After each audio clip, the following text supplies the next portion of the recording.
தமிழ்நாடு காங்கிரஸ் தலைவர் செல்வ பெருந்தகை, முன்னாள் மத்திய அமைச்சர் ப. சிதம்பரம் ஆகியோர் கட்சியின் வளர்ச்சிக்கு தடையாக இருப்பதாக குற்றம் சாட்டிய மாநில செயலாளர் ஜோதி அவர்களை பொறுப்பிலிருந்து உடனடியாக நீக்க வேண்டும் என வலியுறுத்தியுள்ளார். நெல்லை காவல் கிணறு ஜங்ஷனில் பேட்டியளித்த அவர், திருநெல்வேலி மாவட்ட காங்கிரஸ் சார்பில் முதலில் போராட்டம் தொடங்கப்படும் என்றும் கூறினார்.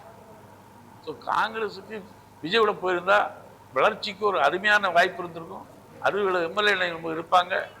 அதெல்லாம் இன்னைக்கு இவங்க 2 பேரும் தான் கெடுத்தது. சுயநலத்துக்காக சிதம்பரம் அவர்களும் செல்வப்பெருந்தகை அவர்களும் காங்கிரஸை திமுக கூட்டணி ஒன்று சேர்த்து இன்னும் கம்ப்ளீட்டாக க்ளோஸ் பண்ணிட்டாங்க. அதனால இந்த 2 பேரையும் உடனடியாக பொறுப்பிலிருந்து நீக்க வேண்டும். இல்லை என்று சொன்னால் நெல்லை மாவட்ட காங்கிரஸில் இந்த போராட்டத்தை முதலில் ஆரம்பிப்போம். எல்லா மாவட்டத்திலும் இதே எண்ணம் தான் இருக்கு.